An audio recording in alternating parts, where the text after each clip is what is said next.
Hello again, early birds. I'm Delta Zed, and this time I'm coming at you with a preview of Star Citizen by Cloud Imperium Games.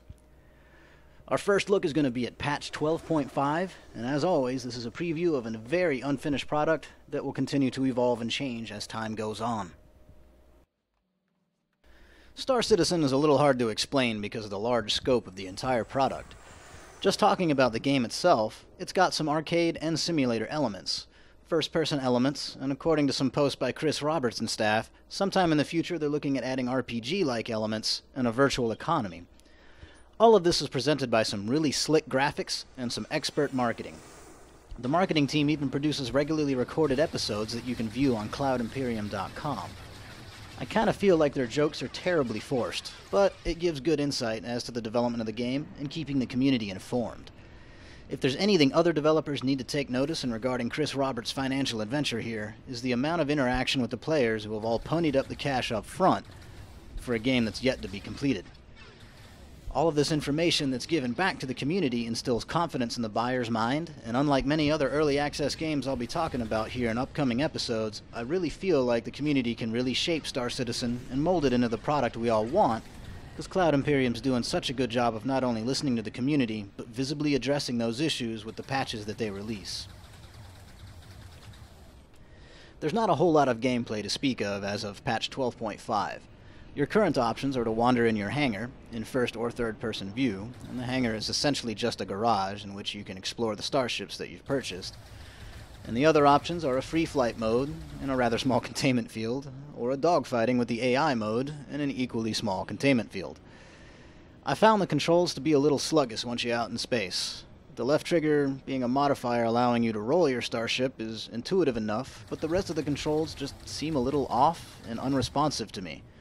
It's hard to put my finger on it, but it simply feels cumbersome. This is both with an aging Cytec X45 and also with a Microsoft Xbox 360 controller. I did not try the keyboard. It did not seem intuitive at all to me. The pseudo-Newtonian physics balance arcade-like gameplay with at least a hint of realism, but don't expect true-to-reality Newtonian physics here. I should mention bugs like getting perpetually stuck to a ladder and random graphical anomalies, but they seem to happen somewhat rarely on my setup and are hard for me to reproduce. But such things are expected in such an early stage of development.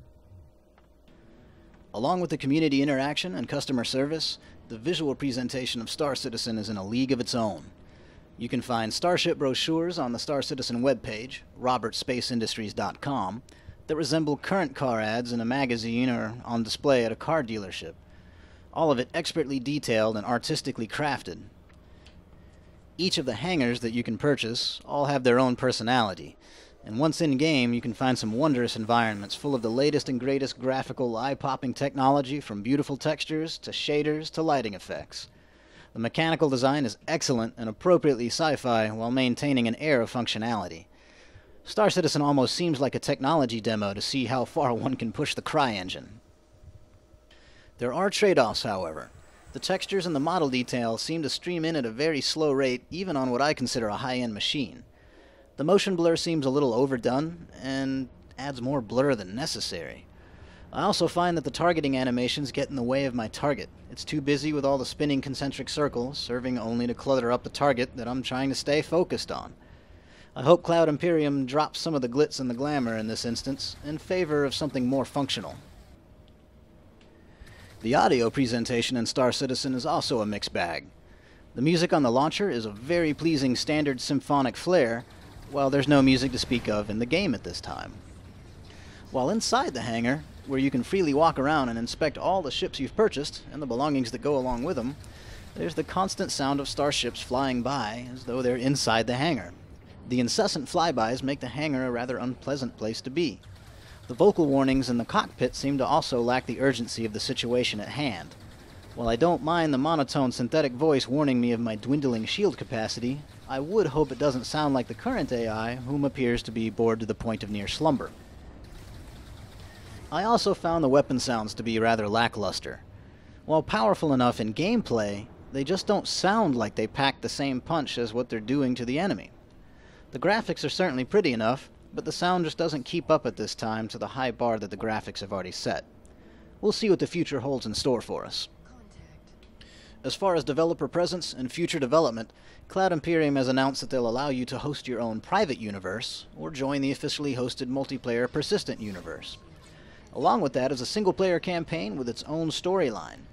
While I like the idea of a single-player campaign getting me ready for the larger multiplayer experience, I hope it doesn't turn out to be a tacked-on and boring experience similar to DICE's Battlefield series that continually tries and fails to create a meaningful single-player experience. With the incredible amount of staff that Chris Roberts has at his disposal, I have a feeling they'll be able to pull it off and pull it off well. Cloud Imperium goes through great lengths to release steady streams of information to the community, much of which comes in email form, but is also apparent on the forums as well. There's plenty of stories officially released on RobertSpaceIndustries.com that flesh out the universe and the history of the Star Citizen franchise. Chris Roberts is commonly featured as the frontman behind it all, and even has a YouTube video with a sales pitch enticing you to buy in and help fund the ambitious project.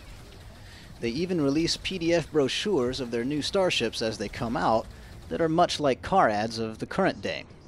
They also discuss a lot of technologies used within the game pretty frequently, which is nice because it keeps the community involved.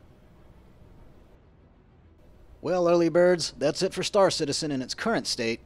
It's got a long way to go before it reaches Chris Roberts' advertised vision, but it's well on its way to get there.